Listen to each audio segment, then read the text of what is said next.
Buenos días, queridas hermanas, queridos hermanos. Para mí es un gran honor. Me siento muy honrado de poder estar aquí por distintas circunstancias. La primera es porque estamos pasando un tiempo difícil como país. Sabemos que nuestra moneda se ha devaluado. Podemos hacer menos cosas con la plata que tenemos. Estamos pasando una crisis energética también por la falta de combustible. Ustedes, quizás se mejoró un poco estas semanas, pero todos hemos sido de una forma u otra afectados por las largas filas para cargar gasolina y ni qué decir los que tenían que cargar diésel para la industria o para las distintas labores de transporte. El año pasado hemos tenido uno de los mayores incendios de nuestra historia, con 10 millones de hectáreas que se han quemado, culpa de leyes incendiarias, culpa también por la agroindustria, por el narcotráfico, un incendio forestal terrible de la Amazonía, el pulmón de nuestro planeta Tierra, y que todas las ciudades del país hemos sido afectadas por ellos. Todas las ciudades hemos estado por 2 semanas con humo, por más que estábamos a kilómetros, a muchos kilómetros de los focos de fuego. Y con eso no solo se han quemado esos bosques, sino todos los animales, toda la creación de Dios que ha vivido o que ha estado presente en ella.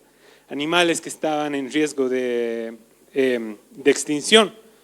Vemos también escasez de alimentos, muchos productos que importamos de otros países son más costosos de adquirir y ahora son más difíciles de que lleguen.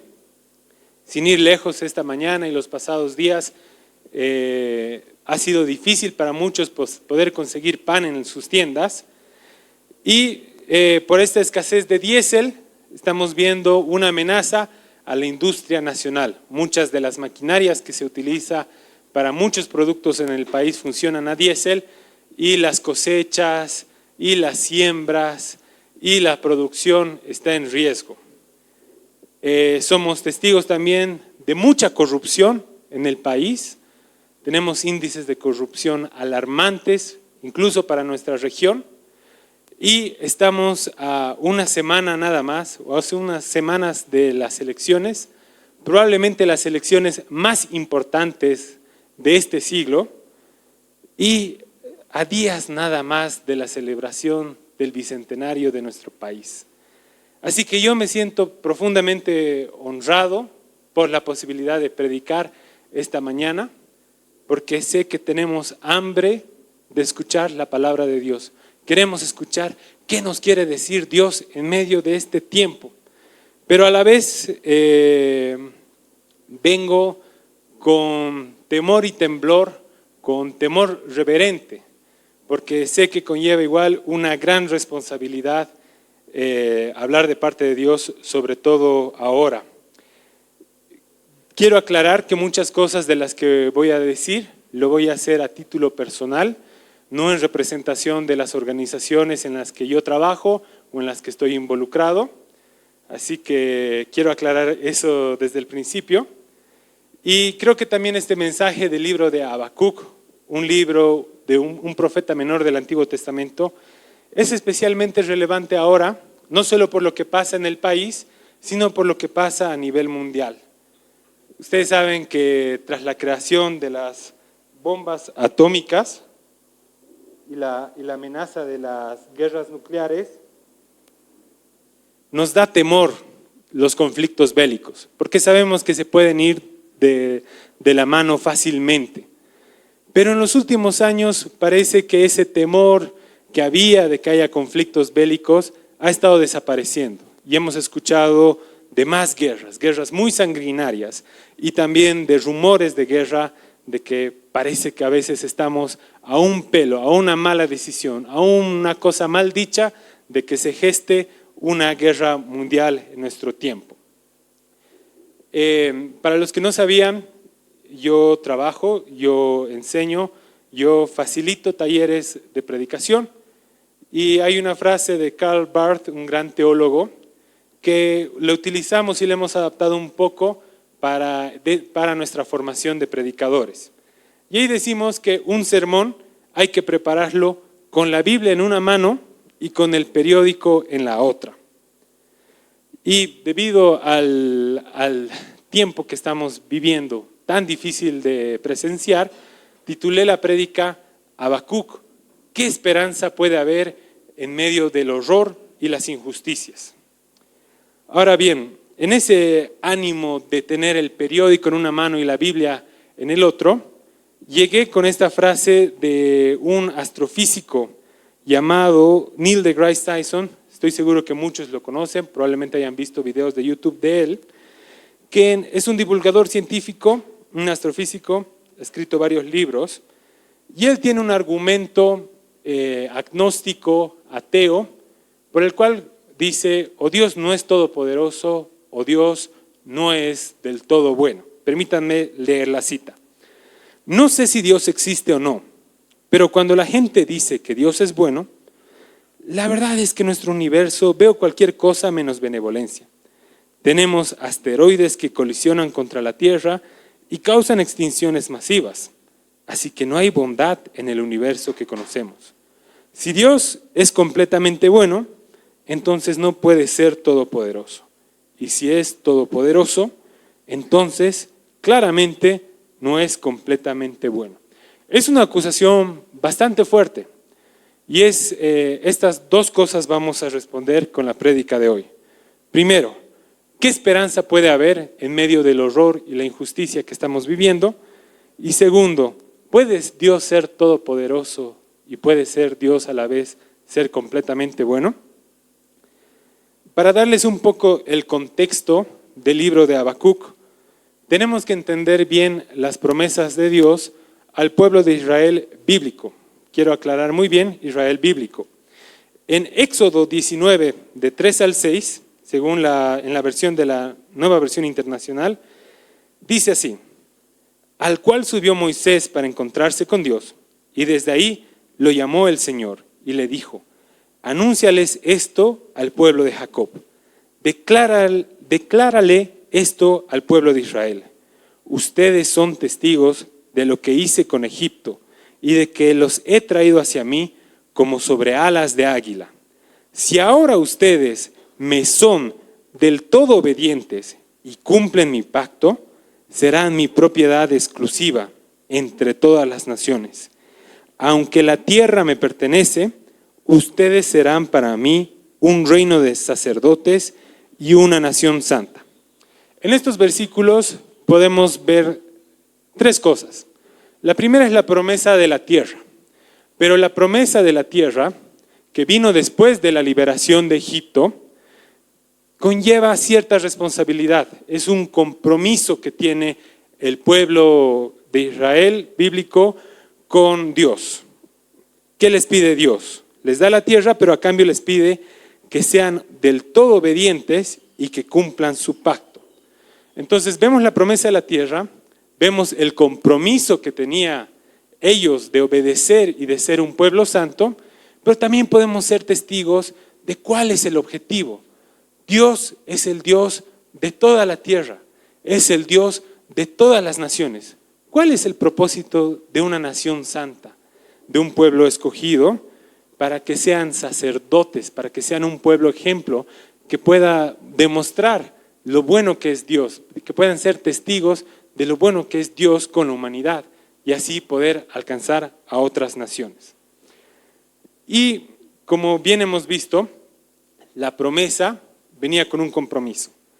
¿Qué sucedía si el pueblo de Israel en los tiempos bíblicos no cumplía con lo que se comprometieron? Deuteronomio 28, del 63 al 64, dice así: así como el Señor le agradó multiplicarte y hacerte prosperar, también le agradará arruinarte y destruirte. Serás arrancado de raíz, de la misma tierra que ahora vas a poseer. El Señor te dispersará entre todas las naciones, de uno al otro extremo de la tierra. Ahí adorarás a otros dioses, dioses de madera y de piedra, que ni tú ni tus antepasados conocieron. Entonces, acá ya viene la amenaza fuerte. El momento que ustedes no sean del todo obedientes y no sean una nación santa que testifique a los demás de quién es su Dios, esto es lo que va a pasar. Y eso es precisamente lo que estaba ocurriendo en el tiempo de Habacuc. En ese entonces estaban bajo el imperio asirio. El imperio asirio duró prácticamente 900 años, pero su apogeo, su tiempo de mayor dominio fue de 300 años. En ese tiempo destruyeron el reino del norte. Pero mientras tanto, en el reino de Judá, que en teoría era el reino que tenía este compromiso con Dios, había una idolatría abierta. Estaban adorando a otros dioses. Estaban haciendo sacrificio humano.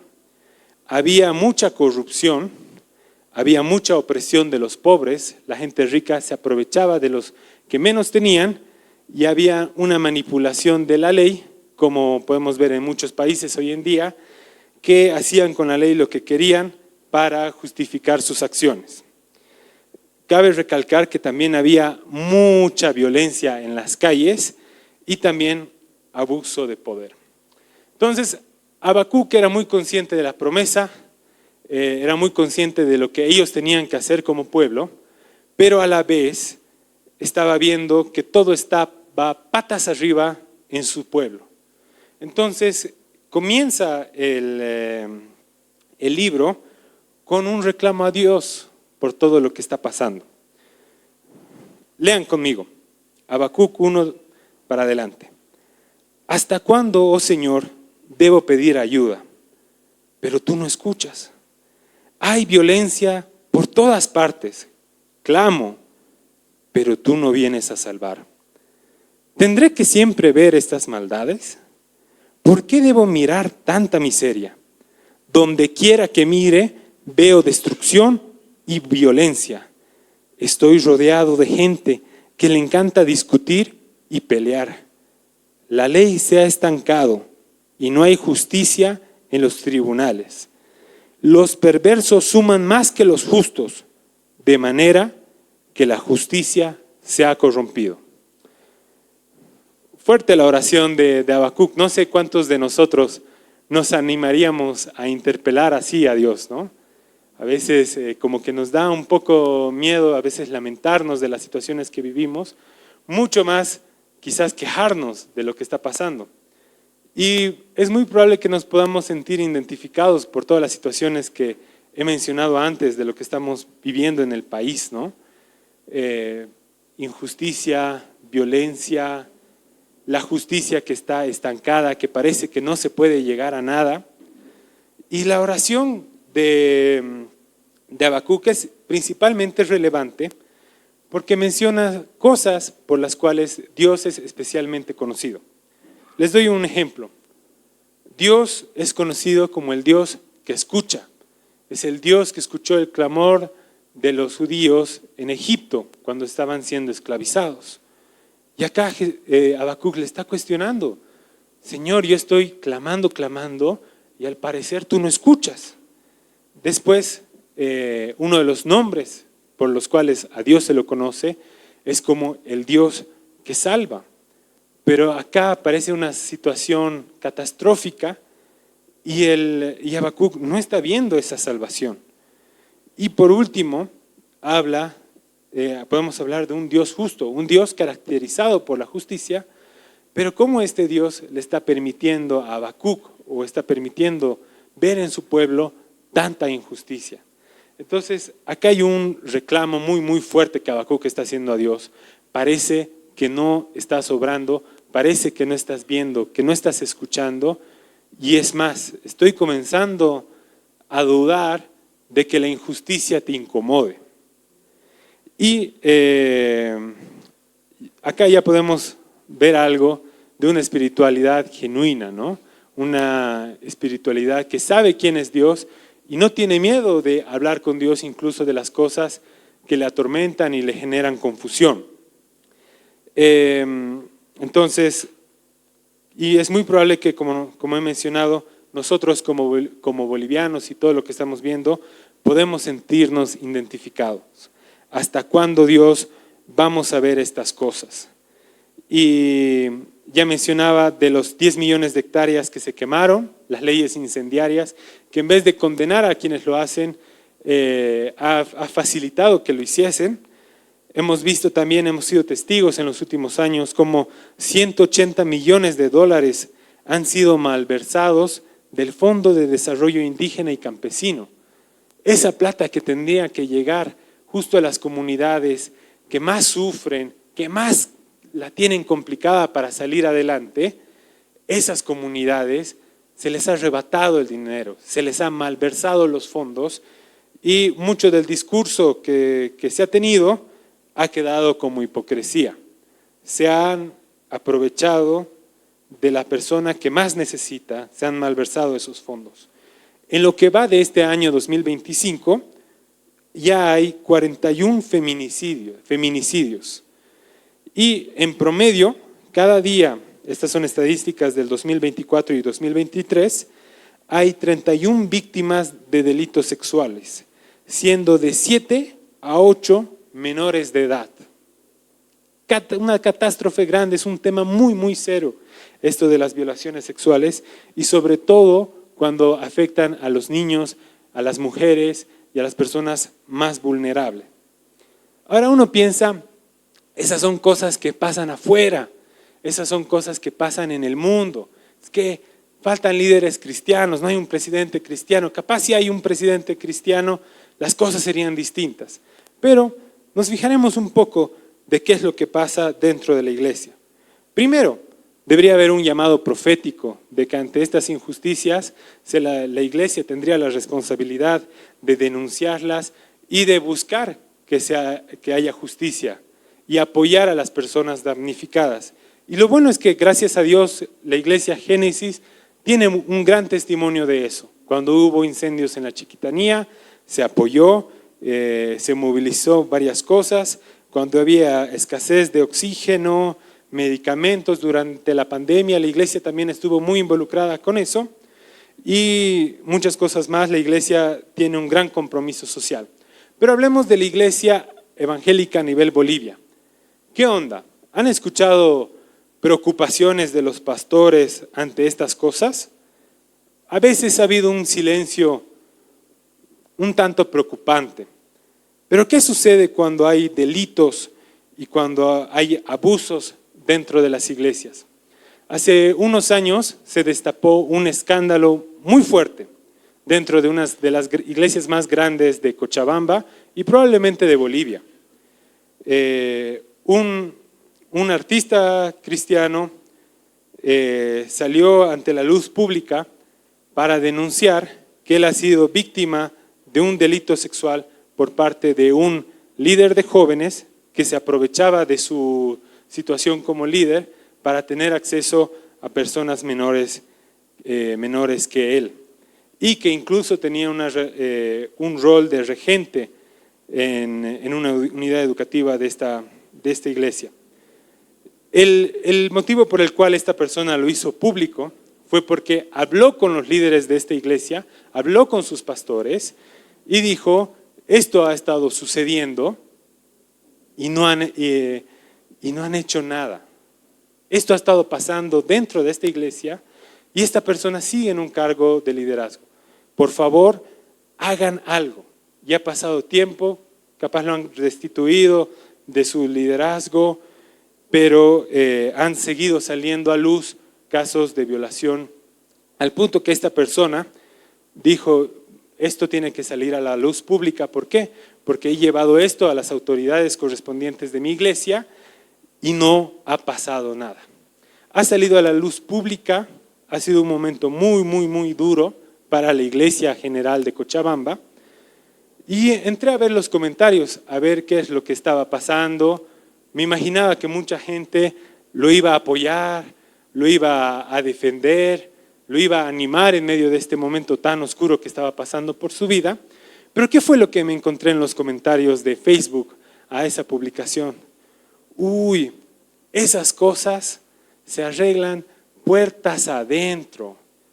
esas cosas no tienen que salir a la luz. ¿Qué va a decir la gente?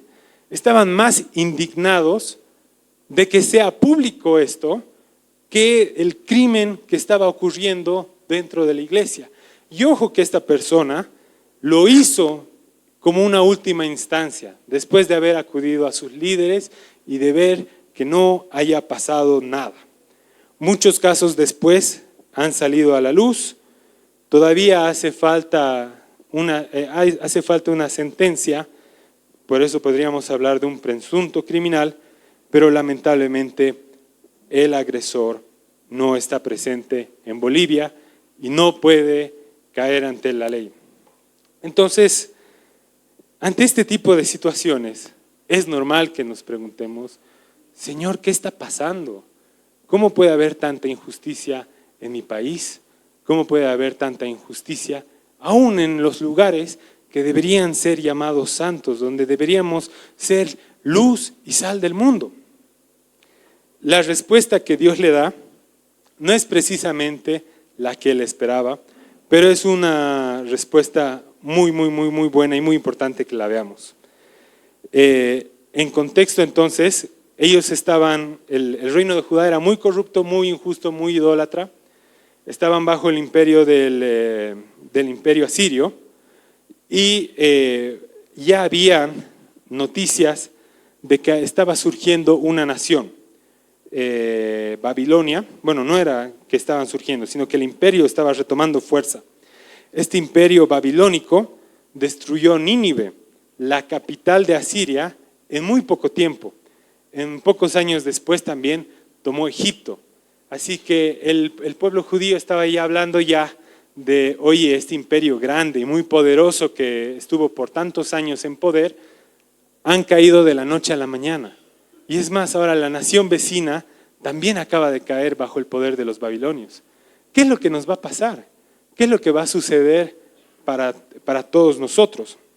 Entonces, la respuesta del Señor dice así: observen las naciones, mírenlas y asómbrense, pues estoy haciendo algo en sus propios días, algo que no creerían, aunque si alguien les dijera. Estoy levantando a los babilonios, un pueblo cruel y violento. Son reconocidos por su crueldad y hacen lo que se les antoja. Sus caballos son más veloces que guepardos y más feroces que lobos al anochecer. Sus jinetes arremeten desde lejos, como águilas se lanzan en picada para devorar a sus presas. Vienen sin tregua, decididos a la violencia. Sus multitudes avanzan como el viento en el desierto, barriendo cautivos a su paso como si fueran arena. Se burlan de reyes y príncipes y menosprecian todas sus fortalezas. Simplemente hacen rampas de tierra contra las murallas y las toman por asalto. Arrasan contra el viento y desaparecen, pero son profundamente culpables porque hicieron de su propia fuerza un Dios. Fuerte la respuesta de lo que Dios le dice a Habacuc. Y probablemente Habacuc no se esperaba eso. Así que él responde: oh Señor mi Dios, Santo mío, tú que eres eterno, no puede ser que estés planeando acabar con nosotros. Oh Señor, nuestra roca, tú has enviado a los babilonios para corregirnos y castigarnos por nuestros muchos pecados. Pero tú eres puro y no soportas ver la maldad. ¿Serás indiferente ante la traición de ellos? ¿Guardarás silencio mientras los perversos se tragan a gente más justa que ellos? Esto, como pueden ver en el pasaje, le produce una fuerte indignación. ¿Cómo es que vas a utilizar un pueblo más cruel, más injusto, más idólatra para castigarnos? Era algo que le carcomía el corazón a Habacuc. Y es por eso que él sube a su torre de vigilancia, monta guardia y ahí espera hasta ver qué dice el Señor y cómo va a responder a su queja. Era una situación de No puedo esperar una semana más, no puedo esperar un día más, no puedo esperar unas horas más. Yo me voy a ir y voy a estar en vela toda la noche hasta que tú, Señor, me respondas. Entonces el Señor le dice, escribe con claridad en tablas para que un corredor pueda llevar el mensaje sin error. Esta visión es para un tiempo futuro. Describe el fin y este se cumplirá. Aunque parezca que se demore en llegar, espera con paciencia, porque sin lugar a duda sucederá. No se tardará. El Señor le pide que escriba en tablas. Un motivo es para que las tablas se puedan permanecer. Y fruto de eso es que el día de hoy podamos seguir teniendo esta carta. Tenía que ser un texto que iba a perdurar durante muchos años y como hoy somos nosotros testigos, la carta el texto nos sigue bendiciendo hasta el día de hoy. Pero a la vez quería que sean tablas para que sea fácil de compartir a otros lugares, para que le entreguen a un corredor, un chasqui, como diríamos aquí en Bolivia, y lo pueda llevar y que todo el mundo se entere de lo que va a pasar. Habacuc dice así, mira a los orgullosos. Ojo acá está la idea central del pasaje bíblico, que después lo voy a desarrollar un poco más, pero presten atención. Mira a los orgullosos, confían en sí mismos y sus vidas están torcidas, pero el justo vivirá por su fidelidad y su fe a Dios. La riqueza es traicionera y los arrogantes nunca están tranquilos. Abren la boca tan grande como una tumba y como la muerte nunca están satisfechos. En su avaricia juntaron a muchas naciones y devoraron a muchos pueblos. Pronto sus cautivos se burlarán de ellos, se mofarán diciendo, ¿qué aflicción les espera, ladrones?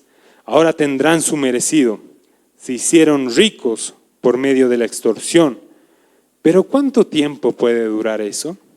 De repente, tus deudores tomarán medidas, se volverán en tu contra y te quitarán todo lo que tienes. Mira que tú te quedarás temblando e impotente. Debido a que saqueaste a muchas naciones, ahora todos los sobrevivientes te saquearán a ti y llenaste los pueblos de tu violencia. ¿Qué aflicción te espera a ti, que construyes mansiones con dinero deshonesto? ¿Crees que tu riqueza comprará seguridad y así pondrás el nido familiar fuera de peligro? Sin embargo, por causa de los asesinatos que cometiste, deshonraste tu nombre y te costó la vida. Hasta las piedras de los muros gritan contra ti y las vigas de los techos le hacen eco a la queja. ¿Qué aflicción te espera a ti, que construyes ciudades con el dinero adquirido mediante el crimen y la corrupción? ¿No ha prometido el Señor de los ejércitos celestiales que las riquezas de las naciones se convertirán en cenizas? Se esfuerzan mucho, pero todo es en vano. Así como las aguas llenan el mar, la tierra se llenará del conocimiento de la gloria del Señor. ¿Qué aflicción te espera a ti, que emborrachas a tus vecinos, les obligas a beber para regodearte de la vergüenza de su desnudez? Sin embargo, pronto te llegará el turno de ser deshonrado. Ven, bebe y demuestra tu desnudez. Bebe de la copa del juicio del Señor y toda la gloria se convertirá en vergüenza. Derribaste los bosques del Líbano, ahora serás derribado. Destruiste los animales salvajes, ahora el terror de ellos será el tuyo. Cometiste asesinatos por toda la tierra y llenaste los pueblos de violencia. ¿De qué sirve un ídolo tallado por hombres o una imagen fundida que te engaña? Qué necio es confiar en algo elaborado por tus propias manos, un Dios que ni siquiera puede hablar.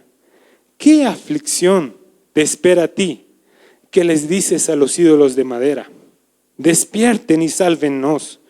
A imágenes de piedras mudas dices, levántense y enséñenos. ¿Podrá un ídolo decirte qué hacer? Aunque estés recubierto de oro y plata, por dentro no tienen vida. Pero el Señor está en su santo templo, que toda la tierra guarde silencio delante de Él.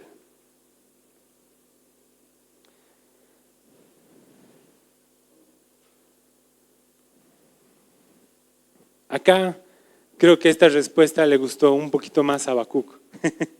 ¿Por qué? Porque Habacuc era consciente de todo el daño que los babilonios estaban haciendo.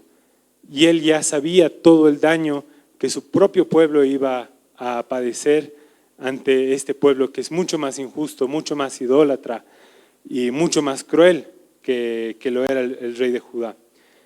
Habacuc era consciente que el castigo que ellos iban a recibir era bien merecido, pero le indignaba que estos imperios tan blasfemos contra Dios parezcan impunes, parezcan que la ley y la justicia nunca les fuese a llegar. Acá hay una clave de la interpretación que tenemos por ventaja a otros países. Como somos bolivianos, sudamericanos, latinoamericanos, muchas veces hemos sido parte de pueblos oprimidos. Hemos estado bajo la colonia española, los intereses de otros países muchas veces han estado por encima de nuestro propio país y hemos sufrido también la ocupación de otros imperios y la influencia de otros países en nuestra propia política. Y a veces eso nos permite entender mejor qué era lo que estaba pasando el pueblo judío en ese entonces. Les voy a dar un ejemplo. Cuando preguntamos dentro de las iglesias bolivianas, sudamericanas o del sur global, ¿qué momento les emociona más del Éxodo? Automáticamente la gente dice la liberación de Egipto. Ese momento es la cúspide del libro de Éxodo. Pero cuando hablas de esto en naciones donde quizás esas naciones estén por encima de otras, se identifican más con el momento en que llega la ley. Pero capaz el sufrimiento que padecemos nosotros los bolivianos nos puede ayudar un poco a identificarnos con el sufrimiento que iba a padecer el pueblo judío. Dentro de nuestra propia historia hemos visto cómo dictaduras sanguinarias gestadas en otros países y que han afectado a todo el continente, como la de Hugo Banzer Suárez o la de Luis García Meza, llevó a cabo que hubiesen 200 desaparecidos, que hubiese asesinatos por motivos políticos de entre 200 a 300 personas. Más de 2,000 personas han sido torturadas y ha habido el exilio político de más de 10,000. Eso solo en Bolivia.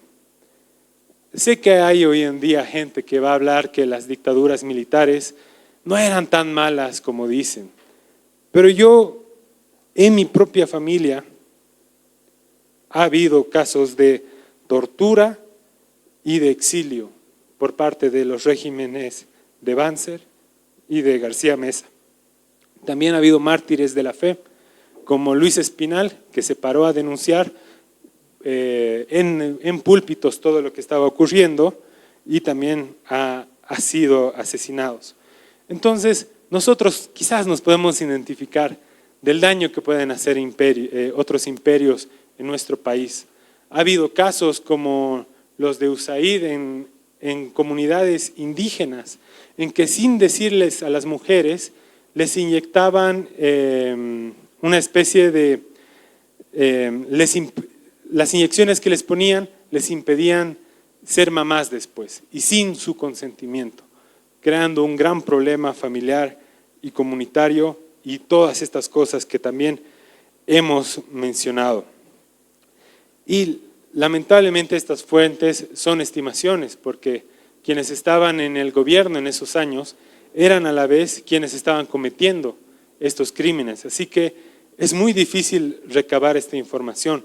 Puede que sean estimaciones en vez de exageradas, ser muy por debajo de lo que realmente fue. Y ahora lamentablemente vemos el surgimiento de nuevos imperios en Asia y Europa, que ya hemos escuchado en los debates presidenciales. Estos imperios en Asia y en Europa también tienen interés por nuestros recursos naturales. Y lamentablemente, digo realmente es muy lamentable, no parecen ser más justos que el actual imperio en decadencia. Pero hay algo acá muy importante que tomemos en cuenta, son las 5 ayes de Habacuc. Estos son como ay del que acumula lo ajeno, son como condenas al que está haciendo algo injusto. En la versión que hemos leído de la NTV está como qué aflicción les espera, pero de una manera más coloquial, nosotros cochalitos, podemos decir huiscatatayus. Nosotros sabíamos que cuando jugábamos fútbol y rompíamos la ventana de nuestra mamá o de nuestro abuelito, nuestros amigos automáticamente decían huiscatatay, que era como qué es lo que les espera, ¿no ve? Y estos son los 5 ayes, los 5 qué aflicción les espera, los 5 huiscatatay de Habacuc. La primera es para la avaricia y el saqueo violento. Ay del que acumula lo ajeno, ay del que se aprovecha de los demás. ¿Por qué? Porque todo lo que saqueó les será saqueado y todas las otras naciones les va a despojar. El dinero mal habido fácilmente se va y muy pronto, de una manera u otra, cae la justicia. En Habacuc 2, del 9 al 11, hay un ay en contra de la injusticia para obtener seguridad y poder. Ay del que se enriquece injustamente. La represalia de eso es que la piedra y la madera de tu casa gritarán contra ti. Tu misma obra te delatará. Todas esas casas de grandes empresarios, de grandes narcotraficantes que se están enriqueciendo a costa del trabajo de los otros, el mismo material de construcción que ha utilizado para edificar ese edificio, ese mismo material lo va a condenar o va a gritar en contra suya.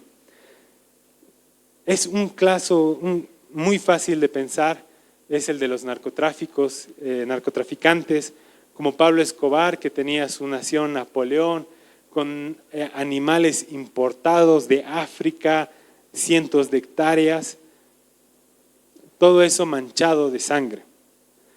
Y el siguiente ay es contra la violencia institucionalizada, las ciudades fundadas con sangre. Ay del que edifica con sangre. El trabajo de los pueblos será en vano, todo será destruido. Dios llenará la tierra con su gloria, no con tu violencia. Y dentro de eso pueden pensar en, como ya mencionaba, las casas, las mansiones, los lugares en los cuales los narcotraficantes se pueden sentir seguros, donde seguramente lo hacen en lugares alejados, donde con seguridad privada, creyendo que nadie los va a poder alcanzar, pero la justicia de Dios va a llegar a ellos. Y yo les hago un desafío también.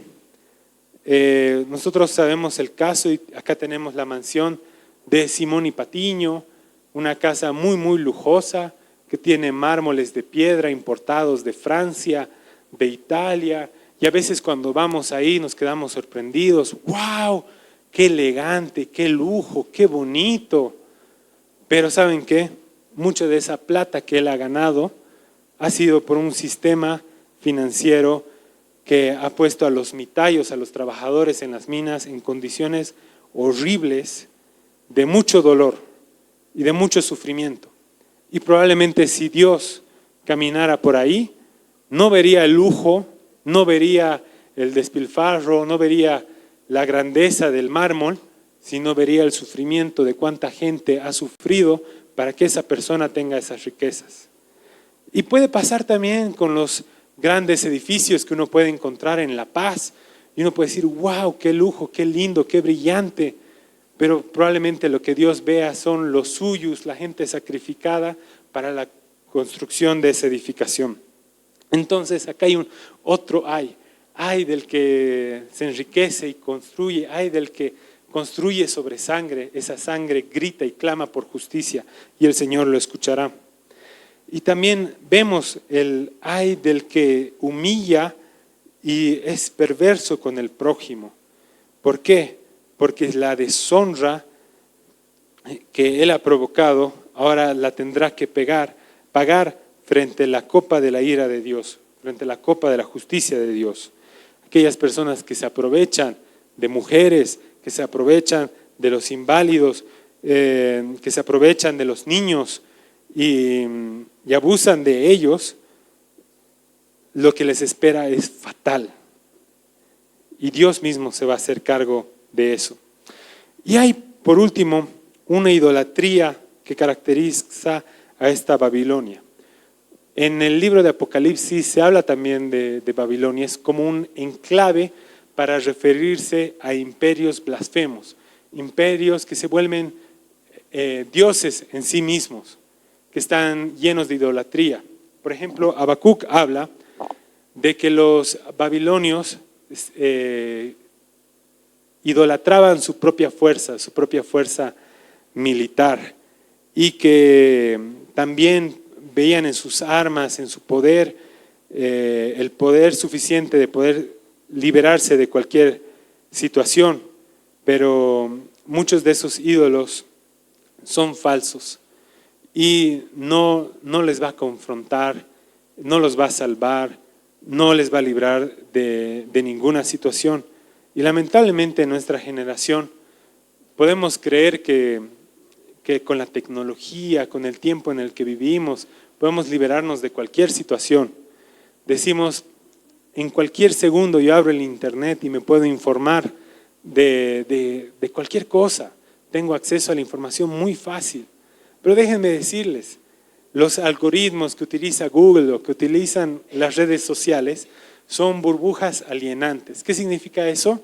Que te van a mostrar solo lo que tú quieres ver o solo te van a mostrar lo que tú crees.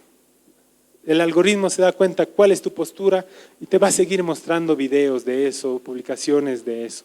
Y lamentablemente igual sucede lo mismo con la inteligencia artificial. Habacuc nos hace recuerdo que no podemos confiar en cosas creadas por el ser humano. ¿Por qué? Porque no nos van a confrontar, no nos van a decir nada. Si tú le pides a la inteligencia artificial, oye, quiero ser multimillonario, ¿qué consejos me das para hacerlo? Nunca te va a cuestionar tus motivaciones ni nada por el estilo. Es más, te va a decir, uy, quieres ser multimillonario, qué bueno, es importante que asegures la economía individual y la de tu familia. Y esto de la idolatría que lo podemos ver en confiar en nuestra tecnología, confiar en el poder del Estado, el poder del imperio, también tiene estas connotaciones de ídolos, de imágenes, y vemos también en Cochabamba y en Bolivia una fe muy transaccionista, es decir, confiamos de que a tal santo, a tal imagen, a tal equeco, yo le ofrezco algo y él me va a dar algo a cambio. Pero en cambio Dios, si nosotros le pedimos algo, puede que Dios nos cuestione cuál es el motivo detrás de eso. Y de esa manera también podemos ver que Dios está en contra de eso, de todas estas cosas que están haciendo, pero también Él va a hacer justicia en su tiempo. Ahora, acá es muy importante en Habacuc 3, la oración, la respuesta de Habacuc tiene a todo esto que Dios le ha mostrado. Dice así, esta oración fue entonada por el profeta Habacuc. He oído todo acerca de ti, Señor. Estoy maravillado por tus hechos asombrosos. En este momento de profunda necesidad, ayúdanos otra vez como lo hiciste en el pasado. Y en tu enojo, recuerda tu misericordia. Veo a Dios cruzando el desierto de Edom. El Santo viene desde el monte Parán. Su brillante esplendor llega de los cielos y la tierra se llena de su alabanza. Su llegada es tan radiante como la salida del sol. Rayos de luz salen de sus manos, donde se esconde su imponente poder. La pestilencia marcha delante de él, la plaga lo sigue de cerca.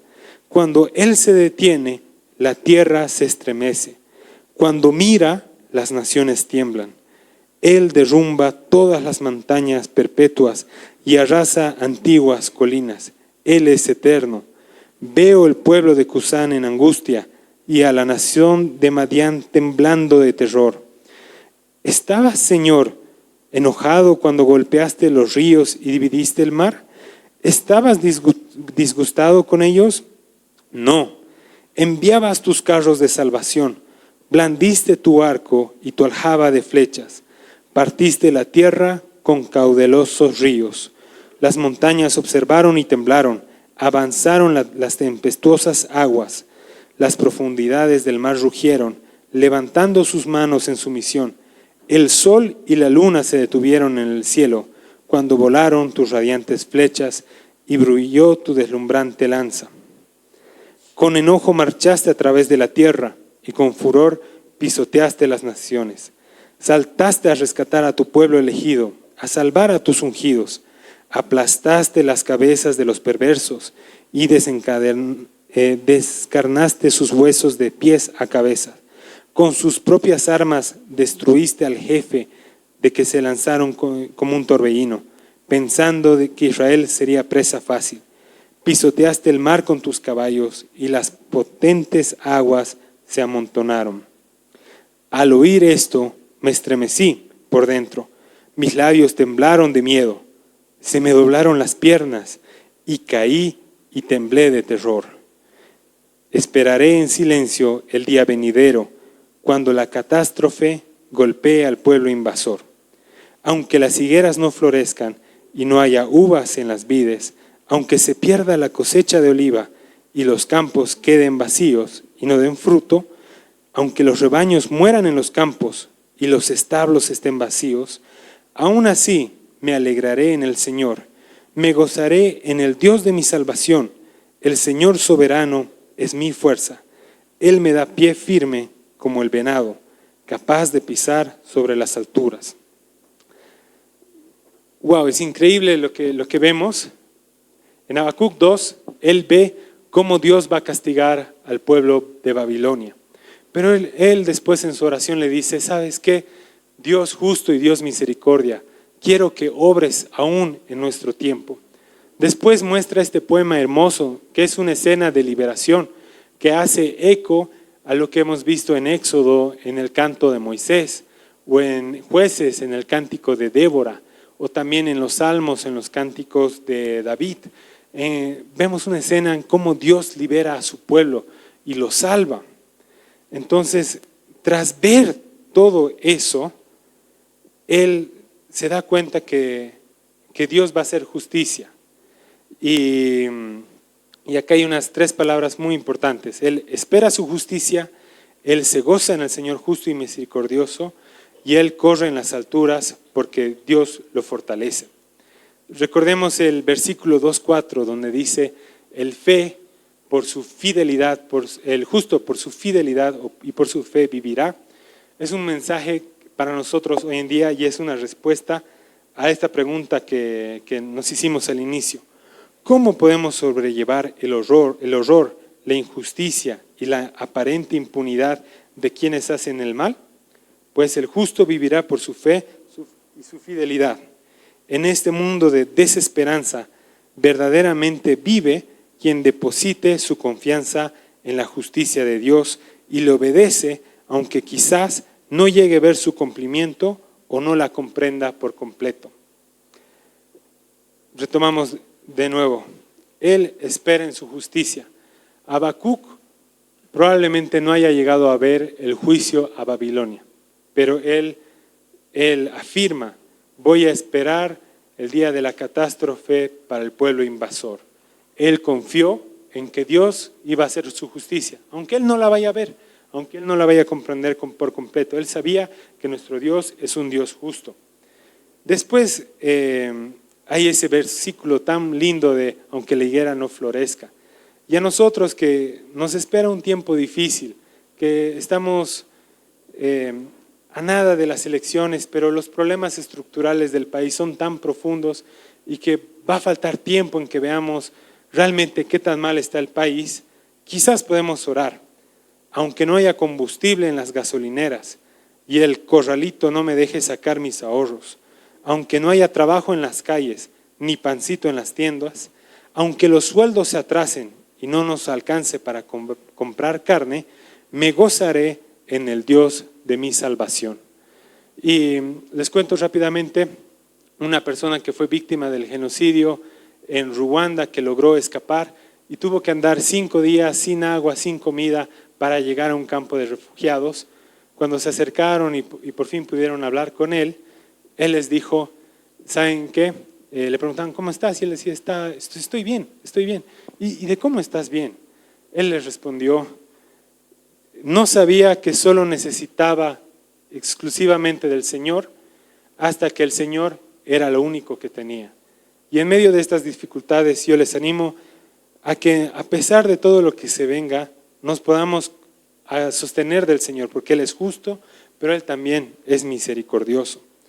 Pero por último, y este versículo que a veces pasa por alto al final de Habacuc, que dice, el Señor soberano es mi fuerza, Él me da pie firme como el venado, capaz de pisar sobre las alturas. Recordemos que Habacuc era un profeta. El llamado que Dios le dio fue predicar en contra de la idolatría y en contra de las injusticias. Los lugares altos, los montes, las colinas, eran lugares donde los babilonios presentaban ofrendas y sacrificios a Baal.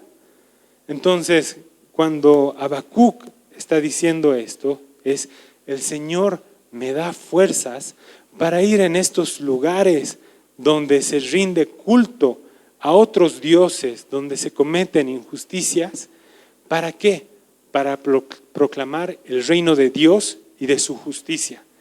Entonces, que mi oración es la misma de Habacuc, que nos podamos gozar en medio de esta adversidad en Él, porque Él es justo y Él es bueno, pero a la vez que Él nos dé las fuerzas, Él nos fortalezca para ser sal que preserva y luz que guía en este mundo que quiere podrirse y que parece que quiere andar en tinieblas.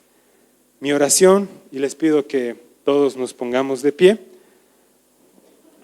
es que como iglesia podamos denunciar las injusticias, los abusos y la idolatría en nuestro tiempo, sobre todo en los lugares donde se rinde culto al dinero, al poderoso y al que se cree impune. Cuando nos preguntemos como creyentes, ¿cómo podemos sobrellevar los horrores, la injusticia y la aparente impunidad de quienes hacen el mal? Pues nuestra fe y confianza en Dios nos va a sostener en medio de este tiempo. Y nuestra obediencia y fidelidad a Él va a permitir que sobrellevemos todo lo que se viene adelante.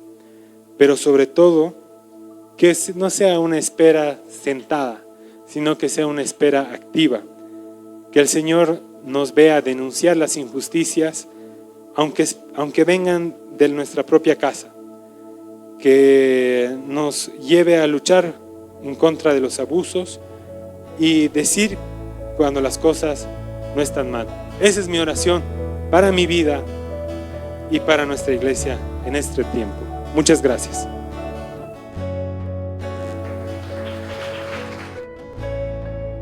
Qué hermoso mensaje de parte de Dios hemos podido escuchar hoy. Ha sido de gran bendición para mi vida y deseo también que para tu vida haya sido de mucha bendición. Te invito a seguirnos en las redes sociales y deseo que esta semana sea realmente una semana de mucha bendición para tu vida. Que Dios te bendiga.